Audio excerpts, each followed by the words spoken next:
Salut, donc nouvelle vidéo. Alors là, je vais vous expliquer quelque chose de très chiant.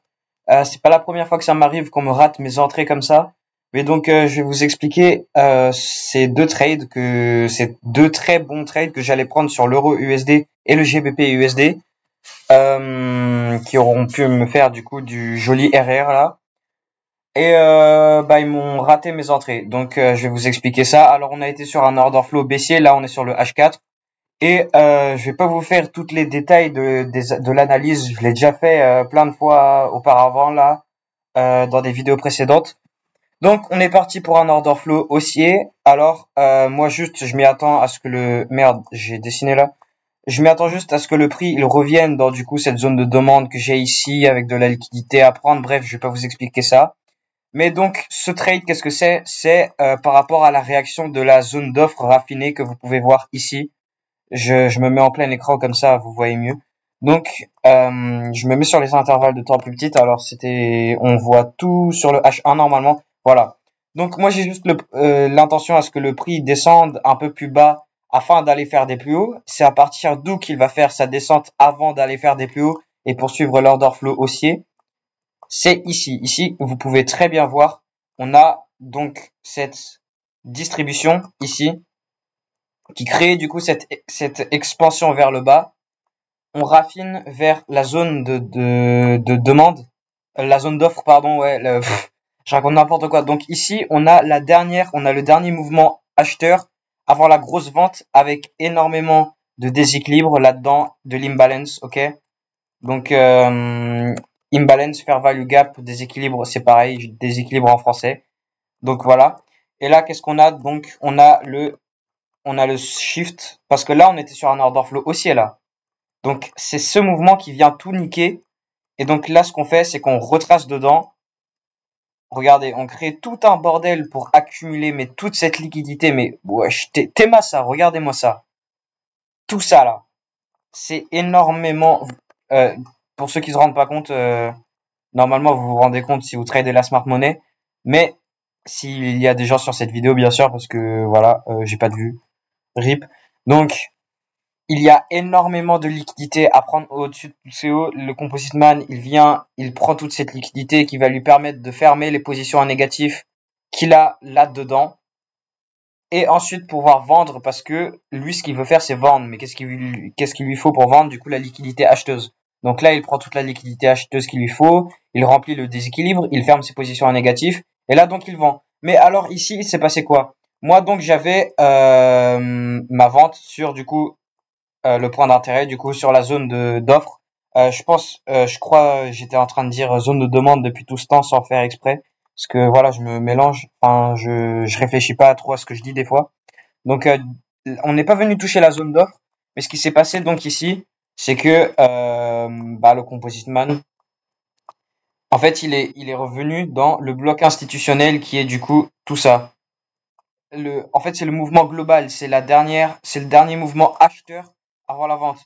Donc là, il mitige ses principales positions en négatif, mais ça serait mieux pour lui d'aller directement dans cette zone pour fermer les positions en négatif qu'il a plus en haut du bloc institutionnel pour les fermer pour les fermer quoi.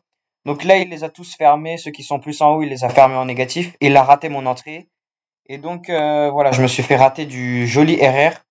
Et donc là, ce qui s'est passé, c'est que mais wesh, vas-y, casse les couilles. Il y a ma petite sœur qui vient d'hurler parce que voilà, tant pis. Pète les couilles. Donc là-dedans, ce qui s'est passé, c'est que à ce moment-là, c'était le changement entre la session asiatique et la session de Londres. Donc on a eu la petite liquidation de la session asiatique pour aller vendre fortement dans la session de Londres. Et donc tout ça, c'était en confluence avec du coup la direction du composite man quoi. Donc voilà, je me suis fait rater cette entrée et donc maintenant sur l'euro USD exactement c'est littéralement le même setup. Donc je me mets sur le H4 pour du coup mieux voir où j'en suis parce que là j'ai des dessins un peu dans tous les sens. Donc non, c'est pas exactement la même chose. Mais donc là ce qu'on était, c'est qu'avant on était sur un joli order flow baissier sur le H4. sur l'euro USD. Et là, exactement comme le GBP USD, on est parti pour un order flow haussier. Ok, j'ai mes raisons. Mais avant de venir niquer le haut protégé qui est ici, bah, il doit d'abord venir mitiger des zones de demande, des points d'intérêt que j'ai encore. Je vais pas vous expliquer. Mais donc, je savais très bien qu'ici, on a, mais vraiment, mais regardez-moi, regardez-moi ça. Waouh, waouh, carrément, je vais me LeBron James devant ça, c'est une dinguerie. Alors, là, on a vraiment, mais c'est un order block, c'est littéralement le meilleur truc possible. Ça m'excite, waouh, ça m'excite en fait. Ici, on a vraiment le dernier, attendez, je me mets en plein écran, dégage-toi. Là, on a vraiment le dernier mouvement acheteur avant cette grosse vente avec du déséquilibre. Donc là, on a vraiment la dernière bougie acheteuse avant la vente. Et bah donc ce qui se passe, c'est que bah c'est notre order block. Attendez, j'étais en train de regarder autre chose, désolé, j'ai bugué. Donc voilà, là on a notre point d'intérêt. Je supprime ces flèches vite fait parce que ça gêne. Là, regardez ce qu'on a. Regardez ce qu'on a. Liquidité à prendre. Juste regardez-moi ça. En haut de tout CO, on a toute cette liquidité à prendre. Et donc, on est censé mitiger l'order block afin de du coup réagir. On va pas réagir de la zone et du coup aller casser le bas ici sur l'order flow baissier sur le 4 heures parce qu'on est parti pour un order flow haussier. Je vais pas vous expliquer pourquoi, mais donc on va pas venir casser ce bas, mais c'était juste obligé qu'on allait avoir une réaction de cette zone et du coup bah profiter de ce petit mouvement, même si après on va remonter, enfin voilà, histoire de juste se faire un peu de RR quoi. Donc voilà. Alors là ce qui se passe, c'est que ce connard, il rate ma zone. Exactement comme sur le GBP USD à ce moment-là dans le prix, c'était le changement entre la session asiatique et la session de Londres. Donc on a eu la petite liquidation vite fait de la session asiatique on voit tout sur les intervalles de temps plus petites. Donc en vrai moi je me disais si j'allais pas prendre le trade là de la liquidation de la session asiatique, mais je me suis dit non parce que ouais le prix il doit revenir encore plus pour aller mitiger la zone. Mais en réalité, exactement comme le GBP USD, le Composite Man, qu'est-ce qu'il a fait? Il est juste venu mitiger la dernière achat avant la vente globale. Donc, ouais, je l'ai raffiné dans l'order block, mais globalement, c'est tout ça, ok?